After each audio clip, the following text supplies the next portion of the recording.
Forward here. All right, good morning, everyone. Welcome to our December 2021 DAG monthly meeting. We'll be focusing on the Center for the Preservation of Civil Rights Societies. Off to a good start with my speaking voice. My name is Eli Storch. I'm the chair of the Design Advocacy Group. It's a pleasure to have everyone with us today. We're going to have some announcements and other things to kick off. So if there are any things that folks are interested in, things that people are working on, exhibitions, events, please put them in the chat. I'll ask you to unmute and share a little bit about what you have going on. We love to share these at the beginning of our meetings. So before we get into that, a few announcements. Please keep yourself muted throughout. If you're not the speaker, if you have any technical difficulties, feel free to message me and I will do my best to assist you. And our meetings have typically been off the record, but given our ability to now use Zoom and share Zoom far and wide, we've made the decision to record them. So this meeting is being recorded and we will be posting it to our website in the next day or so we can share this around with a broader community. We have now passed our point of being over a year of fully online. Shalimar Thomas from the North Broad, she gave us a great presentation back in September of 2020. That was our first Zoom event. It's called Recovery and Renaissance on North Broad. And from there on up to today, all of our meetings are available on our website. So check out the events page there and you can see past events and watch YouTube links of all of our meetings. And there's some really good content on there. A few advocacy announcements on our end.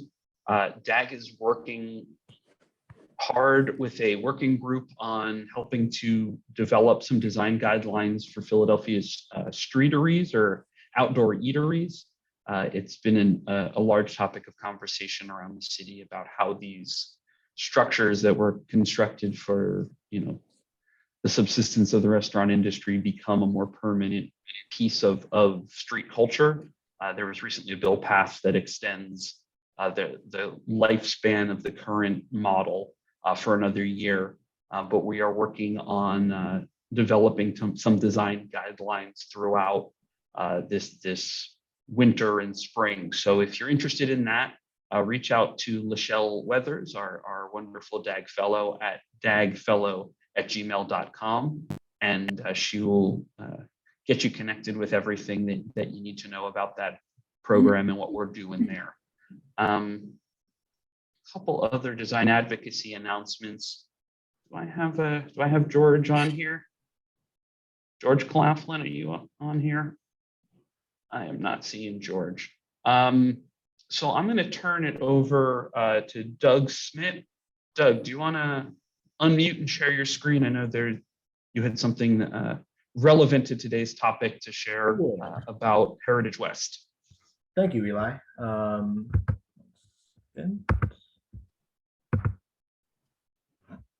All right, can everyone see my screen? Yes. Right, so hi, everyone. Thank you for inviting me. Thank you, Eli, for inviting me to come speak today. My name is Douglas Smith. I am a professor in anthropology at the Penn at the University of Pennsylvania and a consulting scholar at the museum. I wanted to talk to you for about 5 minutes today, show you a couple slides real quick about this new project we've started called Heritage West, which is a community archaeology project in West Philadelphia.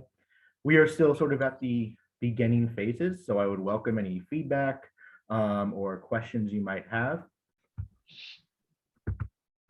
This project is a collaborative project between the Department of Anthropology, between the Penn Museum, between the People's Emergency Center, and the Black Bottom Tribe Association. And also we've recently started working with the University City Arts League. Over the next few years, we hope to do a series of outreach and workshops, attempt to build a community archive that will be both digital and be available at various pop-up exhibitions, and ultimately culminating in a community excavation at a site chosen by our community partners that explores aspects of racial and social injustice in West Philadelphia.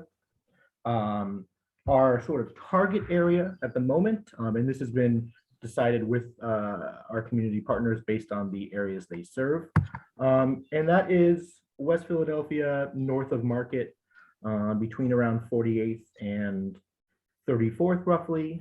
This is the area of the historic Black Bottom neighborhood, which I assume many people in this room know a bit about. This is an area that's experienced quite a bit of dispossession from the University of Pennsylvania.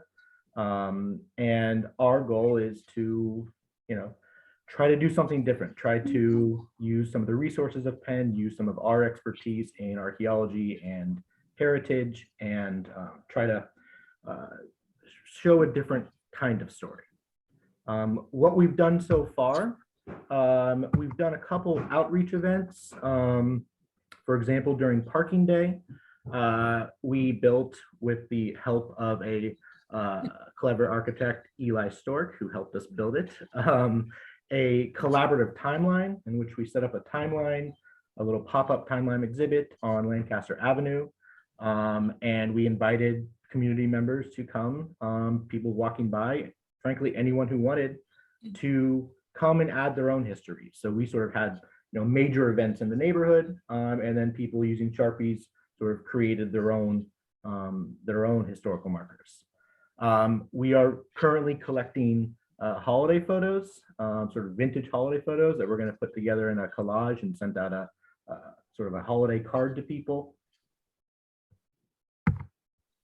In the spring, we're going to start moving towards developing a community archive.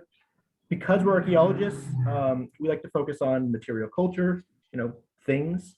And so in addition to traditional archival materials, we're hoping to get, trinkets, things that people have around their house, things that maybe they don't think have any value, but I think we recognize have a lot of value for helping tell stories about the past, helping tell community stories.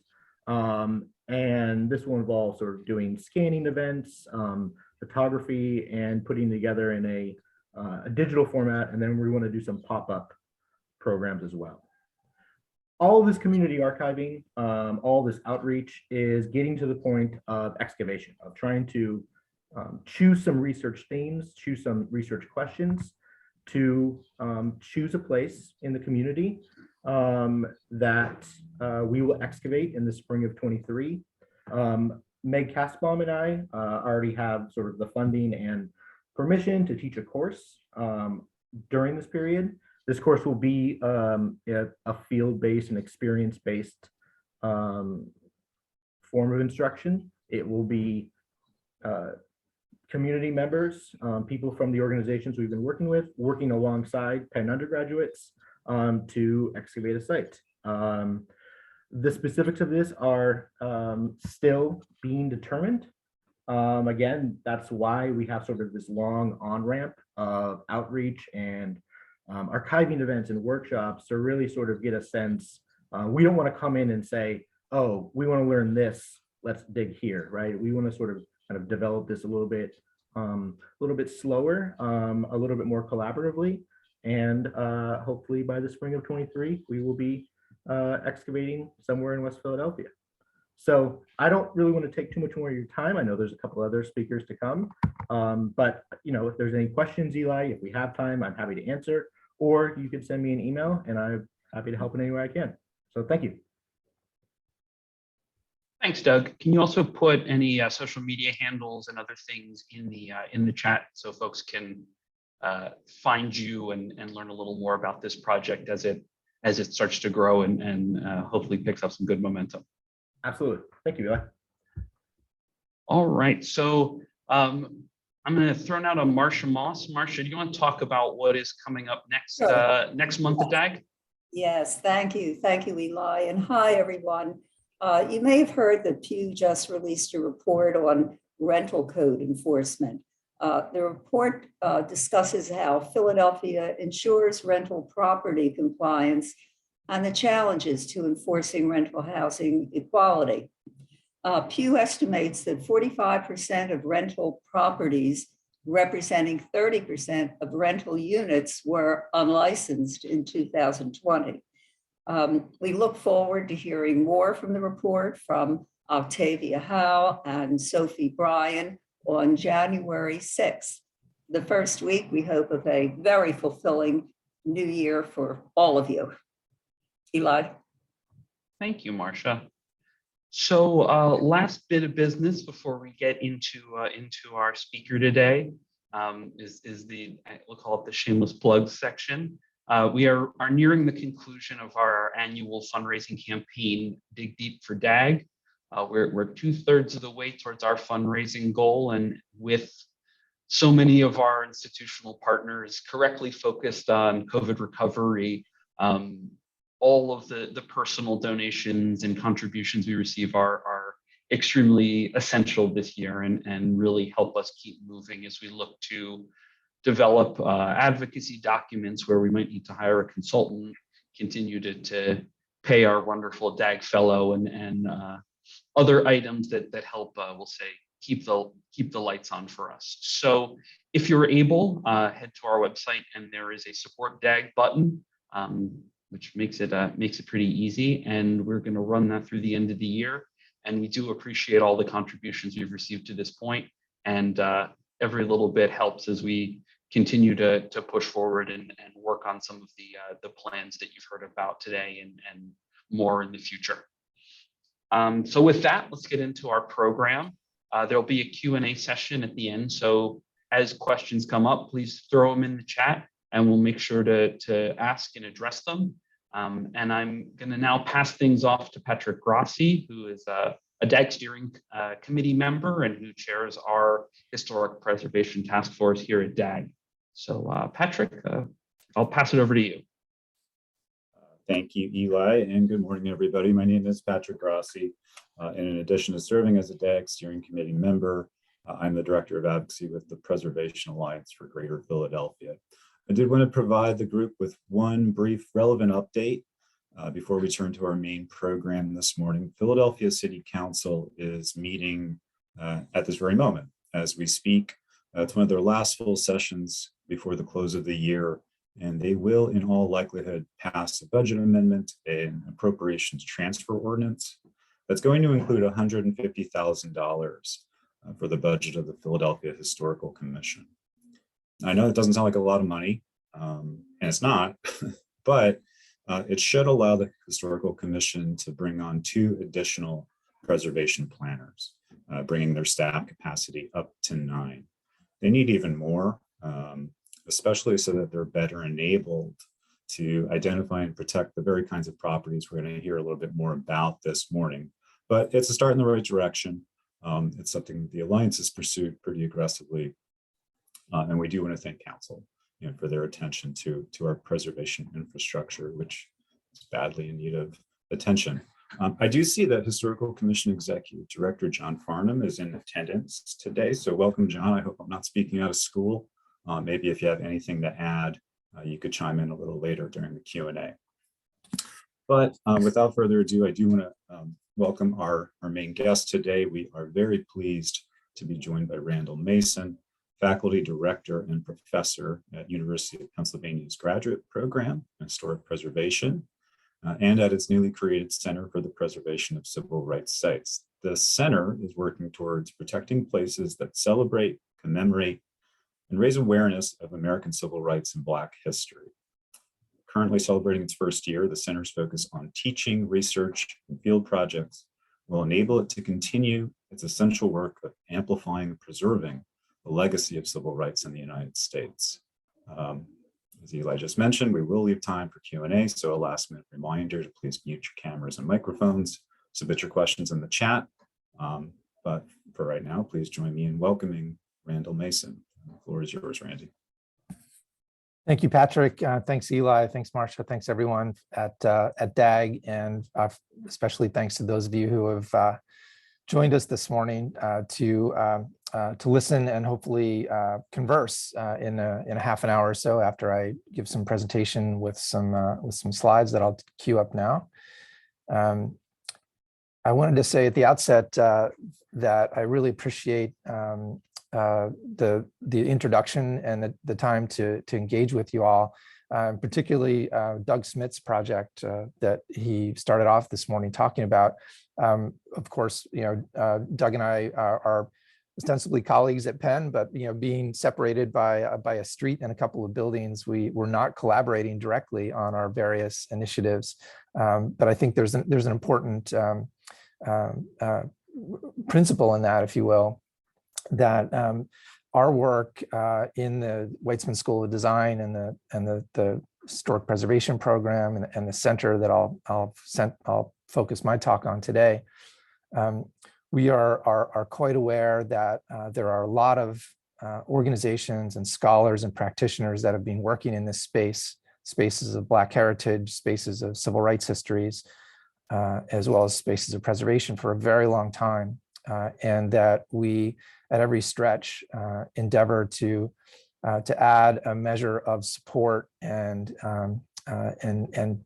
catalyst to the work of our partners, and indeed every activity that we have taken on and will be taking on is always done in partnership with organizations that have longstanding stakes in various aspects of this space of heritage, civil rights histories, not just here in Philadelphia, as I'll get to momentarily, but in other places as well.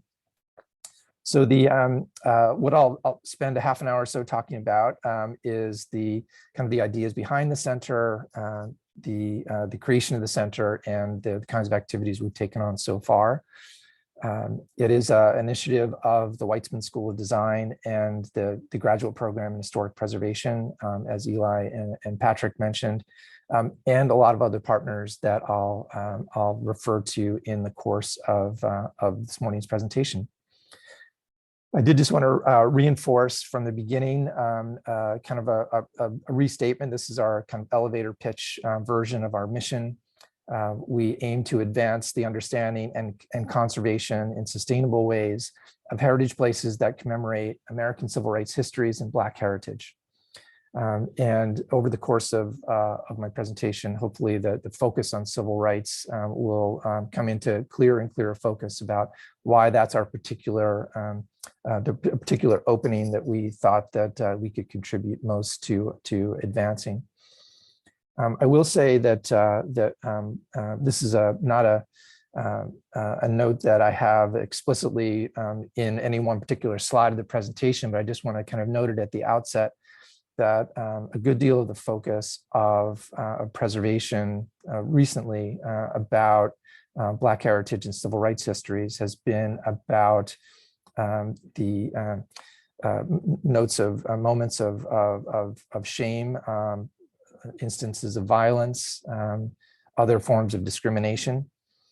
And one of the balancing acts that I think we and everyone else working in this space is conscious of trying to center on is how we balance the facing up and acknowledging these important histories of discrimination and violence and more with celebrations of the moments of joy, moments of achievement, moments of placemaking and notes of celebration that connect to our ideas about the history of civil rights and Black experiences in American places. So before I get into the meat of my presentation, I wanted to ask everybody a question. It's not so much homework, but it's an assignment that I'd like to ask all of you to do right now. If you can put your coffee cup down for a second and get ready to type in the chat. I'd just like to ask kind of what's in your mind individually as you think about a heritage site that represents civil rights or the history of civil rights. What place do you picture, or what kind of place? Could be a specific place that you visited.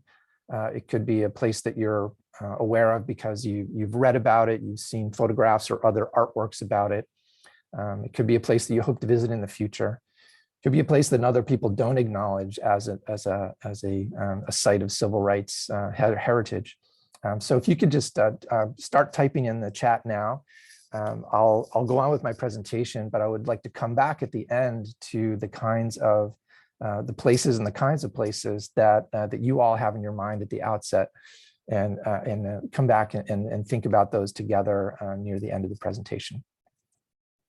I see a few. I'm not watching the chat diligently, but I do see that the numbers are going up. So I would encourage you all to type something in the next few minutes.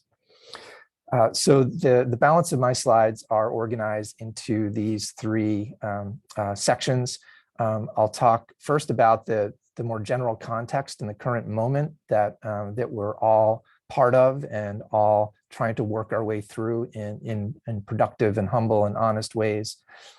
Secondly, I'll talk about the ideas behind the creation of the center, and finally talk about the more specific on the ground kind of activities and partnerships that CPCRS is in the business of doing at the moment.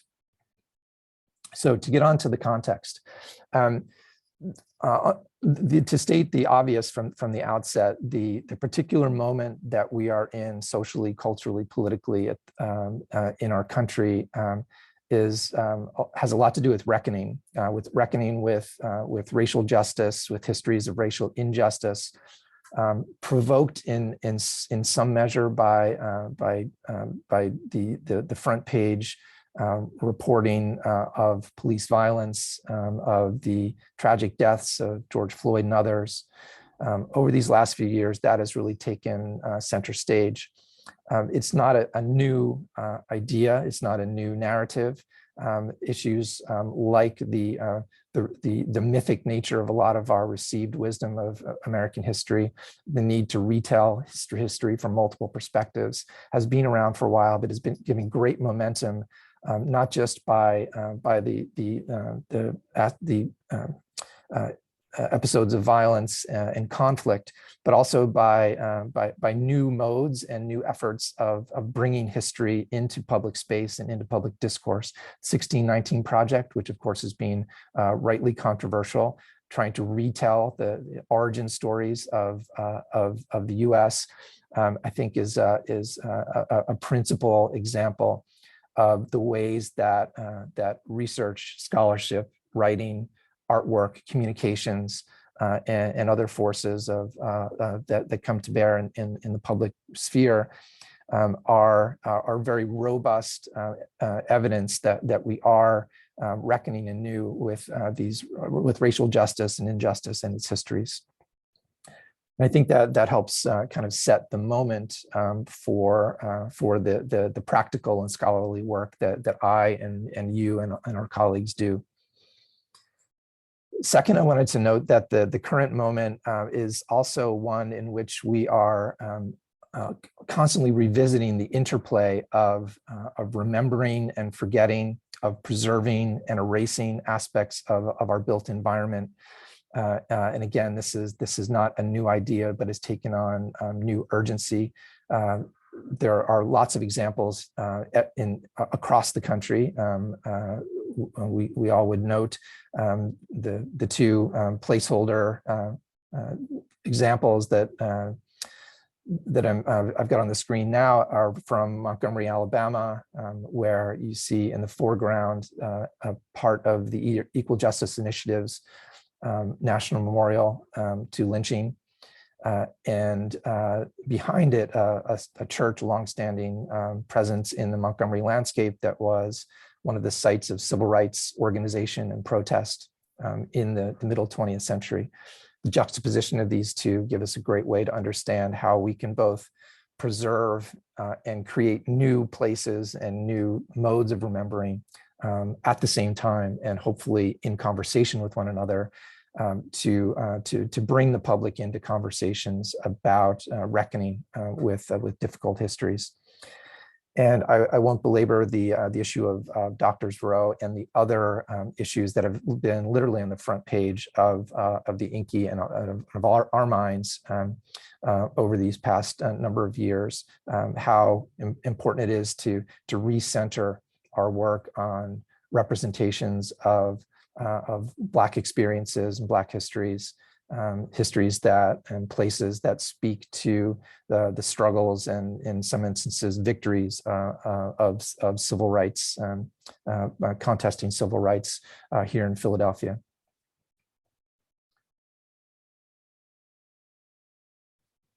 I also wanted to note, sorry, I skipped one slide,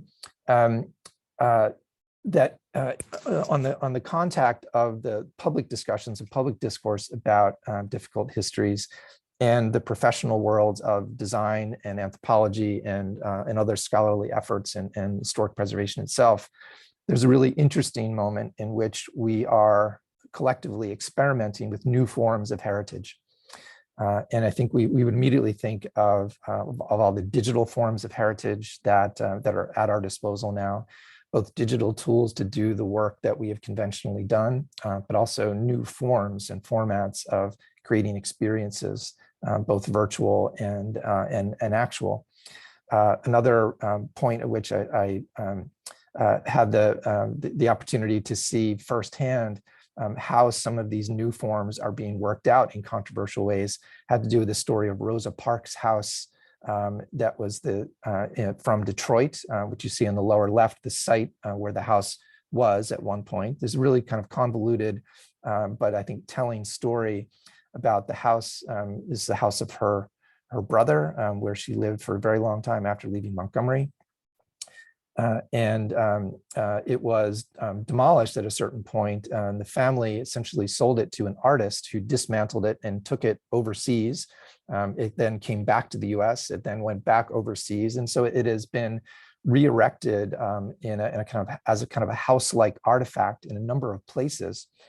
In each place, it is re-erected or re-displayed, if you will. It tells the same story of Rosa Parks' contributions to civil rights histories, excuse me.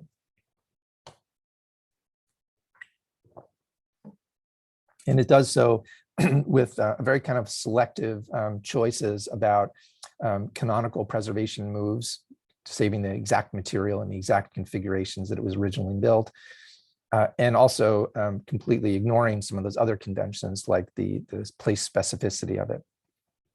So the interesting, kind of fugitive nature of this house moving around the world, I think, is kind of a new kind of form of heritage that I'm not necessarily endorsing, but I'm saying that it does kind of challenge our traditional notions of history on a stick, or archives, or preservation in place, so to say.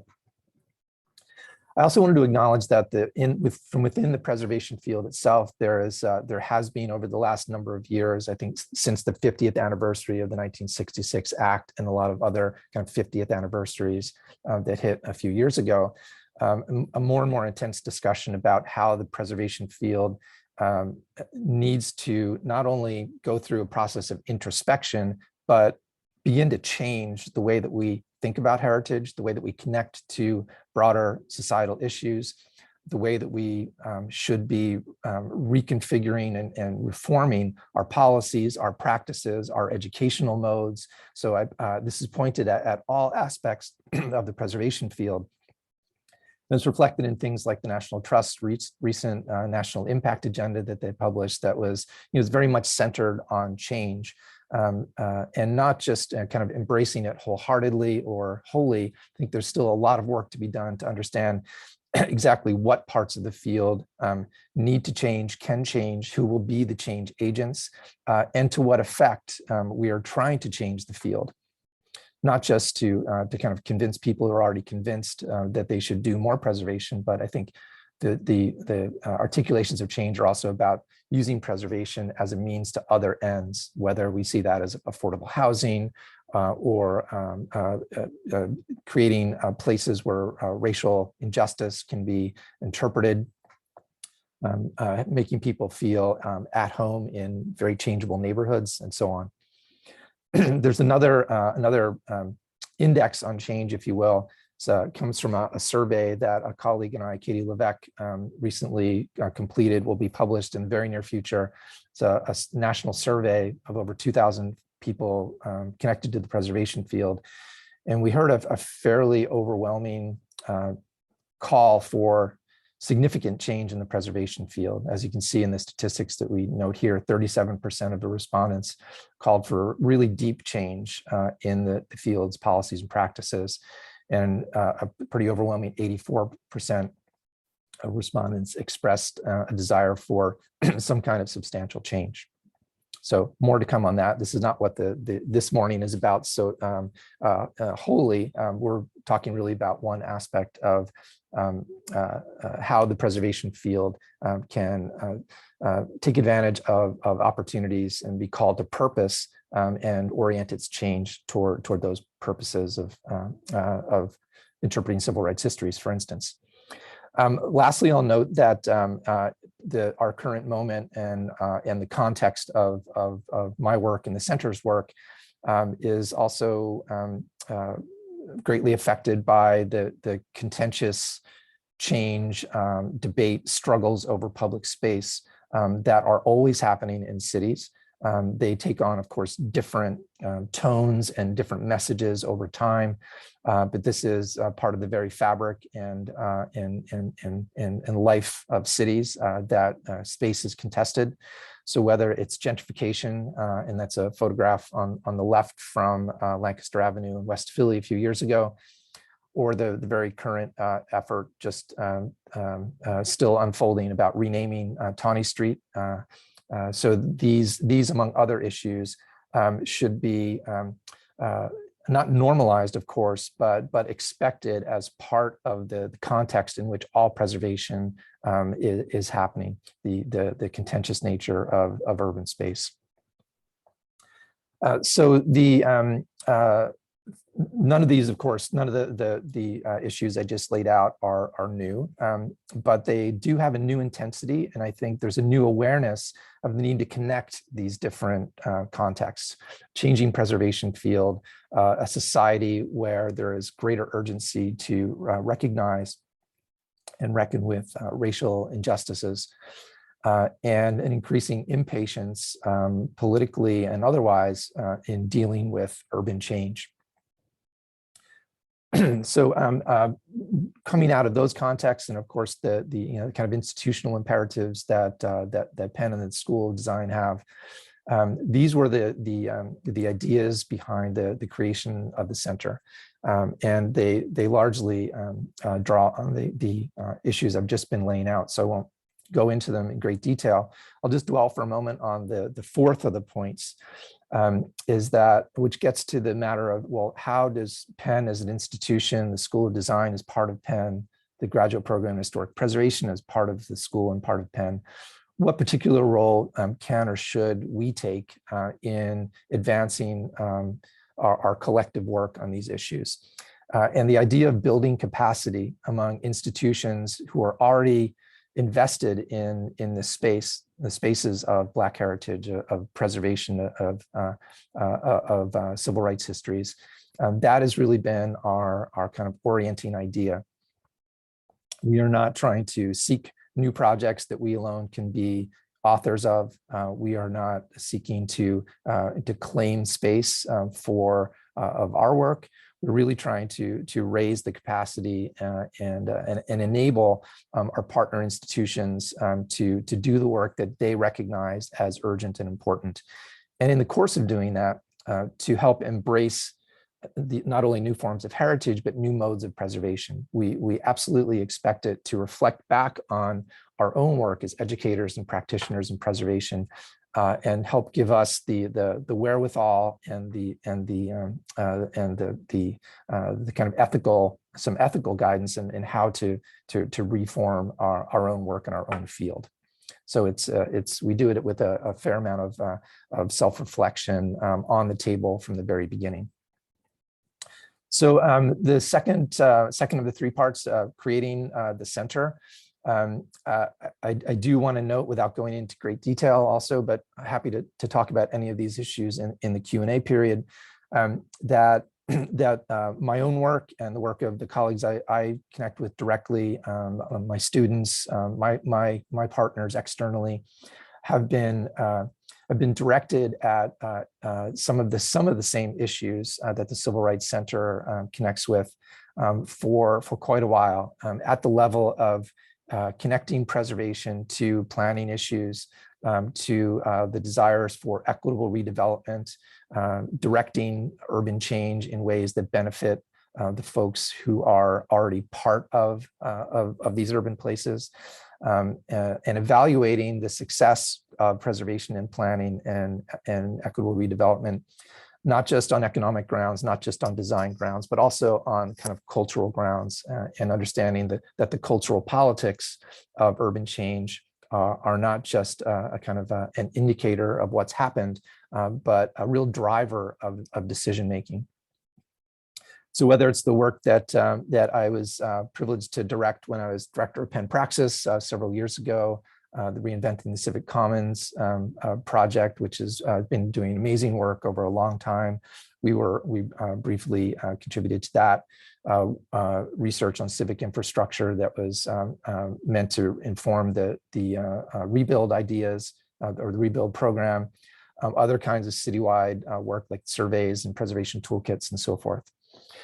Secondly, there have been a series of studio projects that we've taken on in Detroit and Philadelphia neighborhoods over the last several years that was really specifically looking for opportunities to do small strategic preservation interventions we call tactical preservation. So a term that comes from the former director of planning at Detroit, Maurice Cox, who is our main partner in this. As ways to use preservation as a way to drive equitable redevelopment. We like to think of it as small projects that can change the direction of change in neighborhoods that have long faced structural disadvantage and structural discrimination.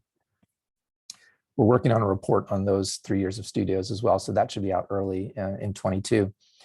We've also been working for years with the National Park Service using their cultural landscape methodologies of inventories and plans to work along with alongside ethnographic studies to give guidance on how the urban parks that the Park Service manages in DC, how those should be more outwardly facing and more community serving, as well as abiding by the kind of cultural resource and natural resource conservation measures that the Park Service has long been committed to.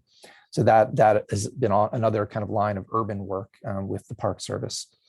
And more personally, I've been working in a different but related channel in Rwanda, working with partners there on issues about conservation and training around the stewardship of heritage related to the 1994 genocide in that country, which relates to other larger conceptual issues about traumatic heritage, which, because it's a kind of a pointy-headed academic narrative, I won't go into now, but I'm happy to have questions about later.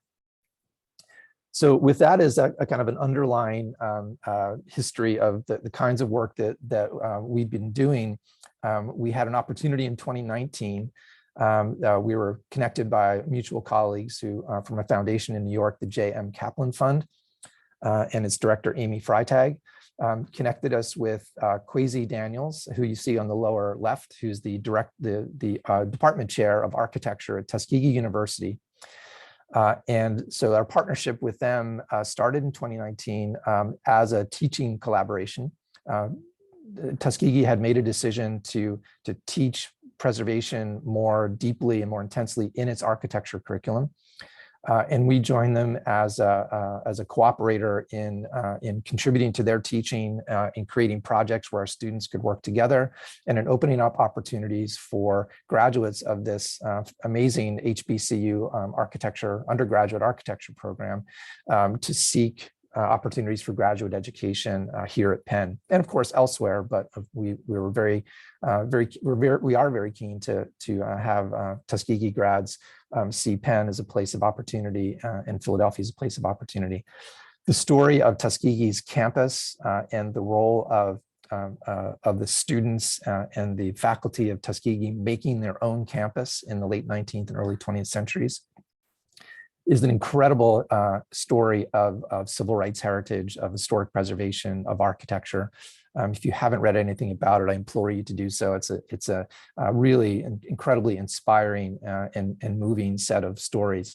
So the campus you see at the top in the old panoramic, Kwesi on the right and left is in the process here of giving a tour of one of the original buildings on the campus, built with the bricks that the students themselves quarried the clay for, made the bricks, built the buildings, studied in the buildings. So it's an incredible narrative of self-community building that is really an important theme throughout the South and throughout certainly the Alabama Black Belt of community self-making and self-preservation. That is one of the really important ways that we feel like we can support the ongoing use of preservation in those community self-empowerment narratives by injecting professional and technical preservation training into the mix. This work was originally supported by the J.M. Kaplan Fund and by sources from here at Penn.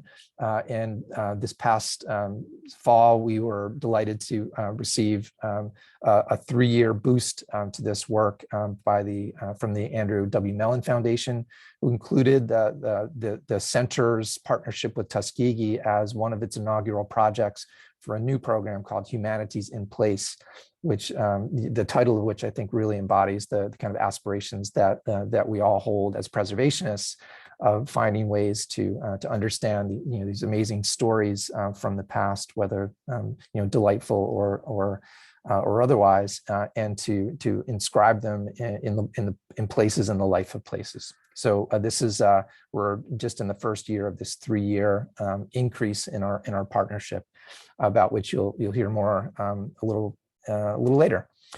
So I'll try to pick up the speed a little bit and go a little bit more quickly through some of the details of what we are doing as a center. The preface to that is that the way that the center was formed and the way that it goes forward is through the continual building and rebuilding of our team. I might be the person giving the talk right now, but it's really these 18 people and others, because it's kind of a constantly wonderfully changing mix that constitute the leadership, and the staff and the students contributing to the work. Colleagues like Brent Leggs and Monica Rhodes, who you see in the top line center, who are renowned in the space of working in Black heritage nationally. Brent, of course, is the director of the National Trust's African American Cultural Heritage Action Fund, which has invested tens of millions of dollars in the advancement of preservation of Black heritage sites. Brent is also an adjunct professor with us in preservation and is teaching studios with us this year. Monica Rhodes, I think known to many Philadelphians, is a graduate of our program and led the Hope Crew program for years, and currently is on a fellowship at Harvard's design school, but is our director of partnerships for the center. So with Monica and Brent and faculty colleagues like Aaron Wunsch and Lynn Meskel, with other wonderful students and supporters, we continue to go forward through the efforts of this growing and diverse team. What we're actually doing to fulfill this mission, we think about in terms of 3 channels of work that are always related to one another. Research, because we are in the end of the day part of a university, and we have to do research and contribute to knowledge creation on behalf of our fields. Teaching, which is really our core enterprise and the core partnership that we have with Tuskegee, and also field projects to drive both teaching and research.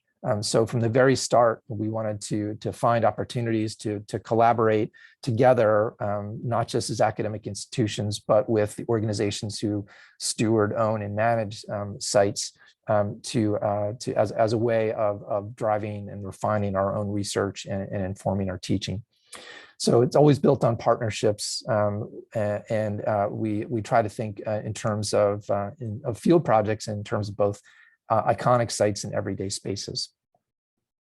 The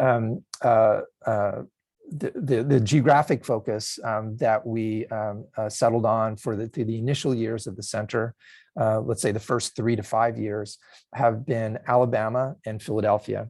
Philadelphia because we are citizens of Philadelphia, of course, and need to contribute directly and humbly to this enterprise as it unfolds and should unfold here in Philadelphia. That work has unfolded more slowly as we continue to build partnerships and think about strategy together with potential partners. And the other geographic focus in Alabama, and particularly the Alabama Black Belt, has come about because of our strong partners and partnerships with Tuskegee, with other partners in Alabama, including a statewide consortium of 20 historic sites related to civil rights, as well as the Alabama Historical Commission and other local groups that we've been working directly with on the ground.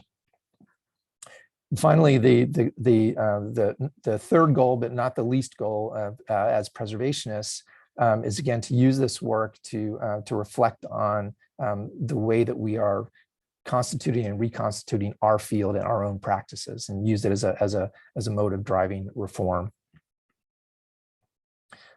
So I'm, on the interest of time, I'm going to go a little bit more quickly through. I was going to dwell on the kind of key words in our title. But I'll just, I will say one word just about the idea of civil rights and how we define it and how we are going forward and thinking about civil rights heritage.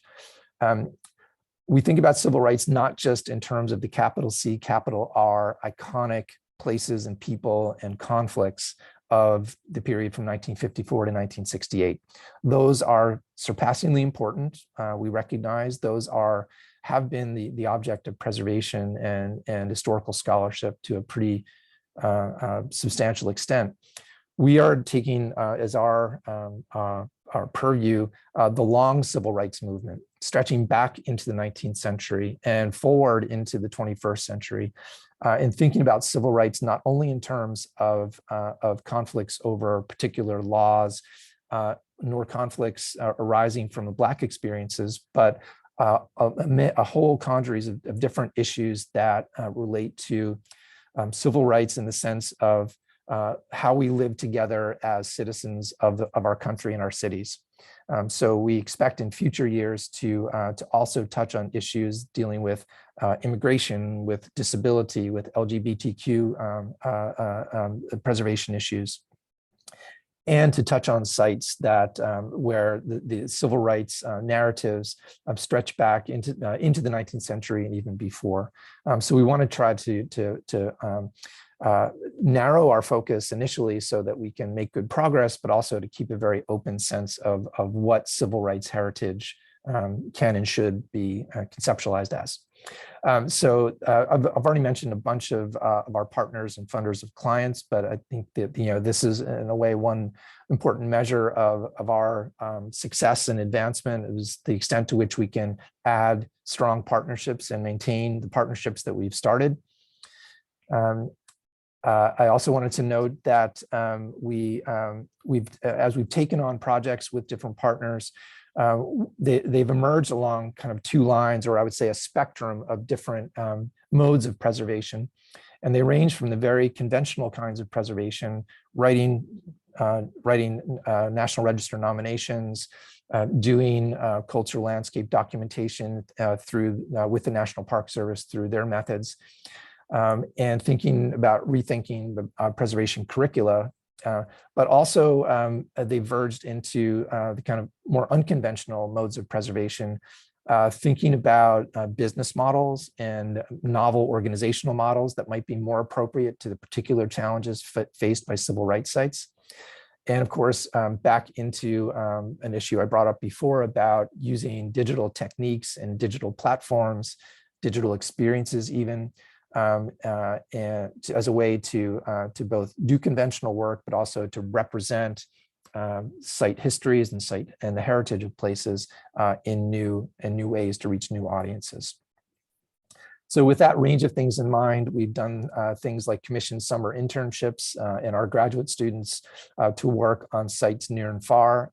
On the right, we have two nominations in progress on the Bayard Rustin's childhood home in Westchester, and a renomination or an addendum to the nomination for Sellers Hall to add civil rights and abolitionist narratives. On the left, in Alabama, we've been working with partners on the Armstrong School, which I'll say more about in a moment, and also helping advance the conversion of the Perry County Jail, which has an important connection to the Selma Voting Rights March in 1965, converting that jail to a museum and writing the National Register nomination to advance that effort. We've been doing studios here as part of our curriculum at Penn in ways that we can connect with students at Tuskegee and in some cases other universities as well, on places like the Armstrong School. We've also worked locally with the Marian Anderson Museum here in Grad Hospital, currently working on a project with Paul Robeson House in West Philadelphia as well. And on the communications side of the center, we've developed a website that I would encourage you to visit if you haven't already. It's a good way to sort of see the range of things that we're doing, and particularly the section of the site that's called resources. We continue to add bibliographic references and short entries on a whole range of scholarship, reports, organizations, on other initiatives that have to do with civil rights heritage in some way. So if you're looking for new things to read, new scholars to be engaged with, it's a keyword searchable part of our website. We encourage you to visit there periodically as we keep adding to it. We also have an active Instagram presence. Follow us on civil rights sites. My colleague Sarah Lerner, who's the day-to-day manager of the center, posts nearly every day a kind of a lesson from around the country of a site that's related to civil rights in some manner. It's a great way to kind of stay tuned into the kind of preservation and scholarship that's going on out there.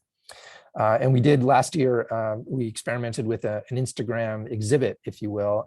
These photographs all came to us from our Instagram followers, asking them, like I asked you at the beginning of today's presentation, to envision or picture what a civil rights site looks like to you. And it was called Picturing Civil Rights. We've done conferences. Some of you may have tuned into a symposium online that we did a couple of weeks ago with this really amazing list of scholars and practitioners on the right, and monthly dialogues that we have with different practitioners and scholars. So I'll end up with just a few more slides to talk about our Armstrong School project, which is a project started by Tuskegee in 2017 or 2018, and we've partnered with them to work on a preservation plan for the future of this amazing rural segregated school from about 1906. That is one of the models, it became one of the models for the Rosenwald schools, which many of you have probably heard of, thousands of which were built across the South. But this Armstrong School is a very rare remainder of a pre-Rosenwald segregated rural schoolhouse. It's near Tuskegee in this Macon County, in the same county where Tuskegee is, still owned by the church that built it. And this is the other side of it, the west-facing side. You can see that it needs some repair. It needs some help. And so we are working with Tuskegee to both do emergency stabilization. Tuskegee has been doing documentation of the building for quite a while. And we are working with the owners and managers and stewards of this place on a long-term strategy for how to sustain it as a valued and rare heritage place in all of its fragility. This aerial shot shows you the school building in the center as part of a 2-acre plot that was bought in 1900 by the local Black community to basically create a civic center for themselves around the Baptist church, with the schoolhouse, with the grounds on which other events and activities could take place, including baptisms, as well as a burial ground. And this pattern of a small plot with these different cultural activities was the case all over Alabama Black Belt, but this is one of the few places where all the pieces remain. The cemetery has remains of folks who were the family members of the folks who run the church and manage the school building now. But we're also part of the Tuskegee syphilis study, notorious Tuskegee syphilis study in mid-century. The key thing I wanted to just convey as I end is that the process of building partnerships, maintaining partnerships, and learning from the folks who have been preserving the Armstrong School, as it's called, for decades, has been a really profound experience for me and my students and my partners as we work with Dorothy Woody, here you see in the orange hat on the lower right, who is the kind of the lead preservationist, if you will, who grew up in this church and didn't go to the school, but went to it as a Sunday school as a child. After 1954, of course, children were sent to integrated schools elsewhere in the county, and this was no longer used as a school. But the building has remained kind of at the center of their historic community, and we find we're greatly privileged to help them keep it that way. To keep the building intact, to reactivate it in ways that they see fit for the future.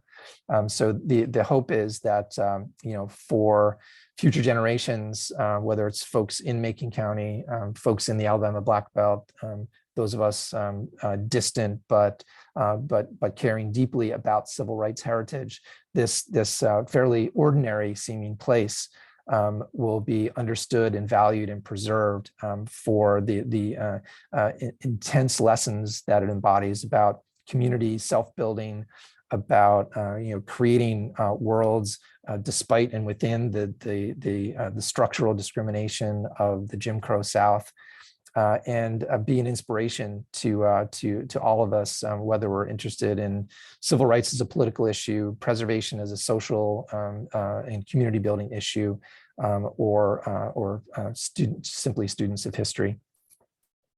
So I'll end with just this one piece of inspiration from the great James Baldwin. Then this quote in particular, I think, is really important for preservationists because it kind of calls us to purpose, not only in understanding history and one's own past and one's own history, but also realizing that the point of preservation is using the past, using history in an active and forward-thinking manner in order to do the work of repair in myriad senses, repairing buildings, repairing the social divisions that the past both creates and gives us an opportunity to recover from, and I think more broadly to repair society and the public discourse in the face of the divisions that are so kind of dominant at the moment, whether it's about racial injustice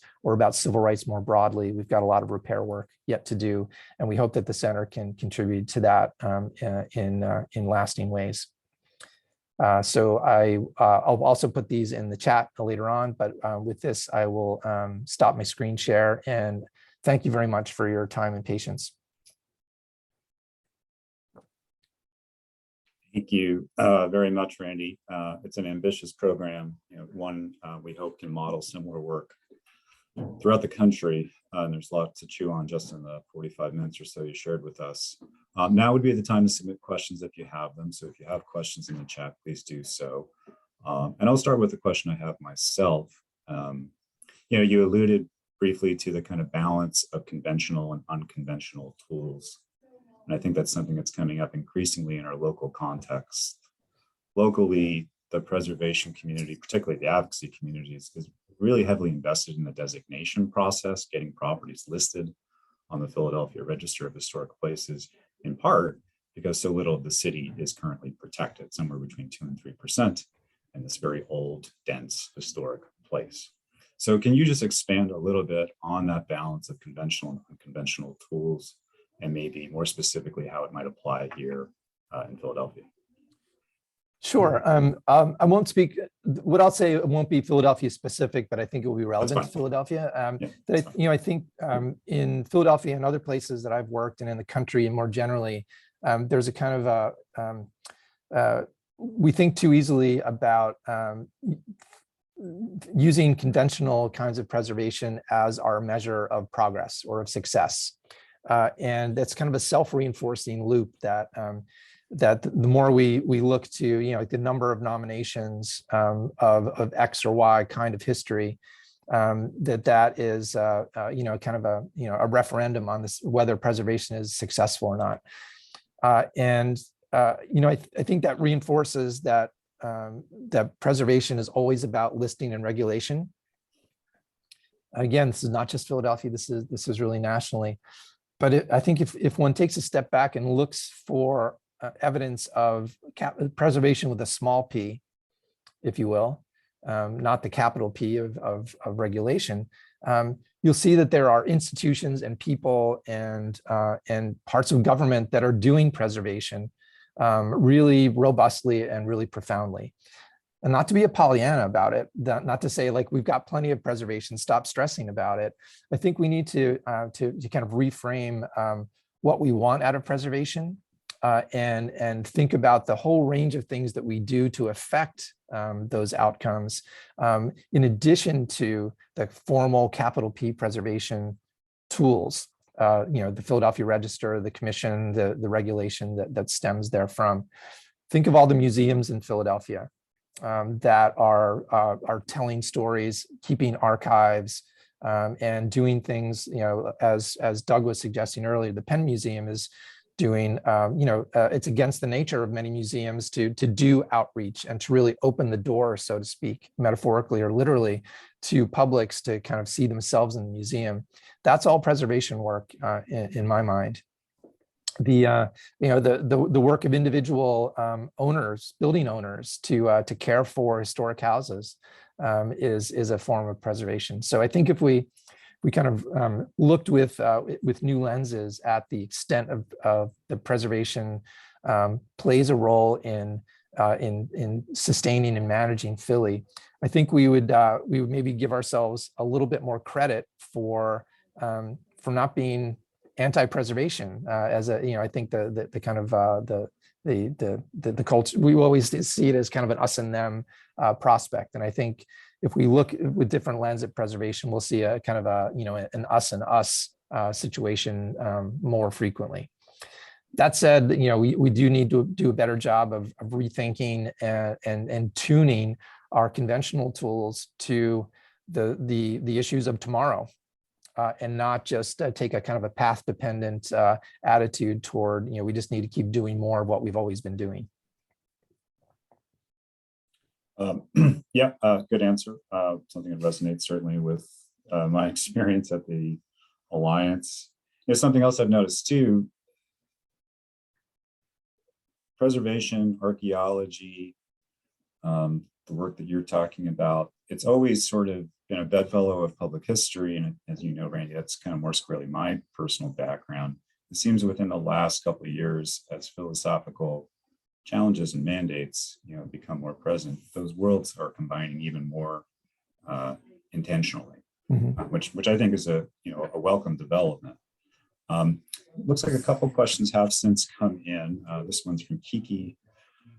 Is there a site that recognizes the significant contributions of Black women's societies to civil rights history, perhaps harder to represent in built form than a site recognizing an individual? Hi, Kiki. Is that a Philly specific question, or can I answer that with other examples from elsewhere? I think you can answer it broadly. Yeah. So the two things come right to mind, and one is a couple of projects that I know the National Trust has helped advance in I think both in North Carolina, the Nina Simone House and Pauli Murray's house. So two activists of different sorts and two sort of cultural figures of different sorts. And they are conventional in the sense that they are preserving those women's homes. But both of them have in their guise as a preserved site, have programs that are very much not about preservation. They're about bigger social issues, about creativity and music, about civil rights and LGBTQ issues. So I think that's those are really good examples of how conventional preservation can be projected as a way to advance other kinds of civil rights issues.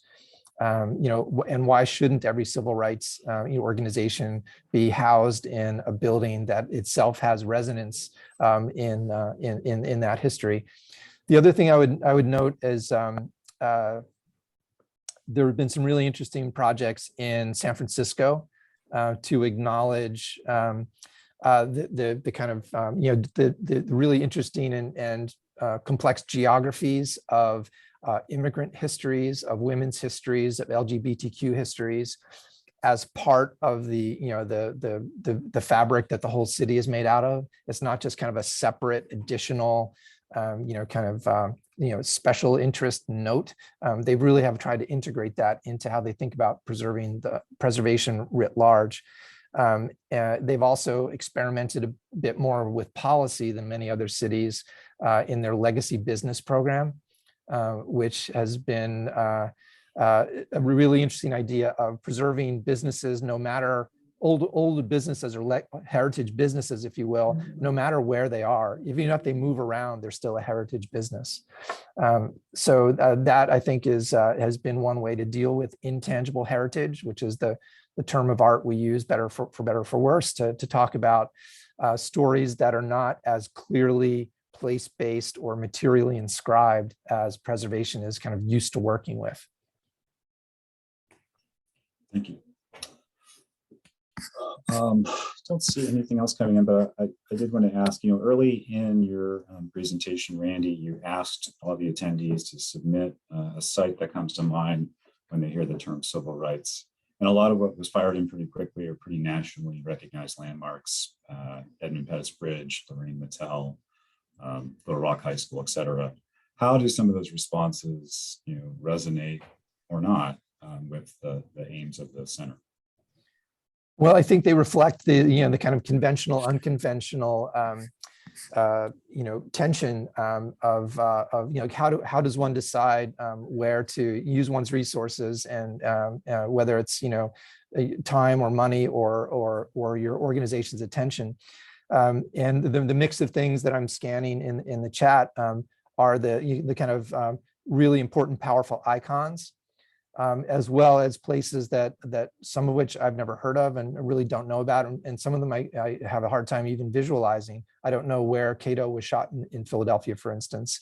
I don't know Julia Griffith, hi Julia, the 16th Street Viaduct in a march on Milwaukee. I'm not sure about that story. So every place has a number of opportunities, to be sure, of not only iconic and kind of easily understood capital C, capital R civil rights narratives and places, but also the kind of ubiquitous, ordinary, hidden in plain sight or erased places where civil rights histories are just as important to seek. So I think we need to hold on to that kind of dual focus, if you will, not just in the center's work, but I would say the field. And how do we preserve the everyday instances and resonance of civil rights in our everyday lives, as well as these iconic places that in fact are destinations. They do attract us to go visit, as let's say the Lorraine Motel or Central High School in Little Rock, or the Greensboro sit-in lunch counter that's been turned into a museum. So I think we really do need to have it both ways. Yeah, I mean, I think in a lot of ways, the African-American civil rights struggle from the mid-20th century, that is what most people who don't work in this world or field can kind of wrap their head around in some respect. It's almost like the gateway drug to a larger conversation about civil rights sites. And I would sorry to break in, Patrick, I would reinforce that, it's extraordinarily important that we all engage with that 1954 to 1968 moment, if you will. And and the importance of Montgomery and the importance of Dr. King and the conflicts between SNCC and other groups. And those are eternally important, I think, in American history. But the civil rights, the presence of civil rights as a social and a political and a historical issue is absolutely central to our whole history. So if you read one book about this, I would recommend a book by Jean Thea Harris. I'll put the note in. I had a slide about it. I have to get the title from the slide. It's called A More Beautiful and Terrible History. And it's about the uses and misuses of civil rights history. She's written a lot about Rosa Parks and the kind of mythologizing about Rosa Parks, for instance. But she also writes about the much more widely distributed and influential aspects of the civil rights movement that are lost if we overfocus on, as the joke goes, when Martin stood and Rosa sat. Yeah, be sure to have that in the chat when you have a moment. Important question here from Nikita Richardson. How are BIPOC people with disabilities included in this conversation? Many historical sites are not accessible and act to preserve them. That is a responsibility that we have as design professionals and preservationists to push our, not just to satisfy code, but to push ourselves to reach and to reach audiences that we are not even aware of ourselves, and we can't do that unless we're in partnership with other organizations and other individuals who think differently than we do. And so we to meet the challenge that Ms. Richardson wrote is not possible, I would say, for us as a group of professionals to just go and kind of make our best effort. I really think to understand what it means to be accessible has to be really strongly informed by how the communities who are directly related to it, either geographically or culturally, how they see accessibility. And sometimes it's a matter of also, for lack of a better way to say it, putting up barriers to accessibility, or to making sure that the folks who have cultural ownership of a site have more control over who gets to use it, who gets to interpret it, who gets to decide who has access to it. And that is an issue, of course, not just with Black heritage, but with Indigenous heritage sites.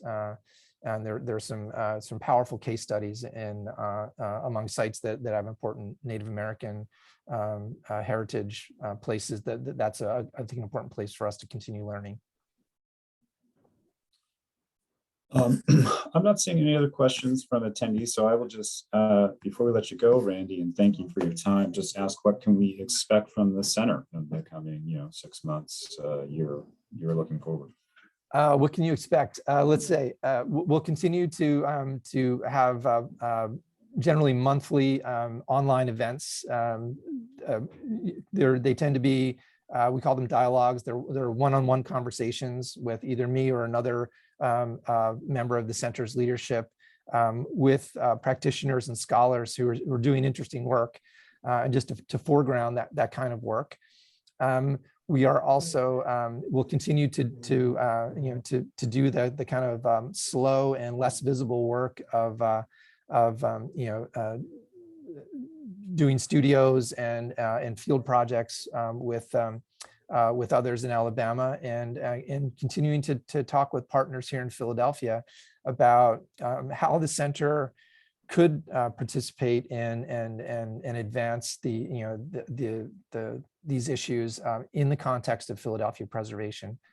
And again, we've purposefully gone slowly with having and starting and continuing those conversations with a number of different partners, so that we demonstrate that we are aware of Penn's fraught history in the city's cultural space and built environment, and that we are, humbly entering into a space where others have really important ownership, and wanting really to kind of use whatever resources we have, intellectual, financial, time, people, convening, whatever it is, to advance the work of those groups. So more about that as time rolls on, but we're purposely going slow on that front. Sounds promising. A reminder to everybody, definitely follow the center's progress on the website and social media accounts. And thank you, Randy, for being with DAG this morning. So Eli, do you want to bring us home? No, Thanks, Patrick, and thanks, Eli. We typically end with our virtual round of applause. It was a really fascinating talk and conversation, and I jumped onto your Instagram and followed, and so I'm sure many others did, and we'll be keeping tabs on where the center goes, and as new things come up, we'd love to have you back at some point to give us an update. So thank you, everybody. We'll be back in January, on January 6th, with Pew Trust.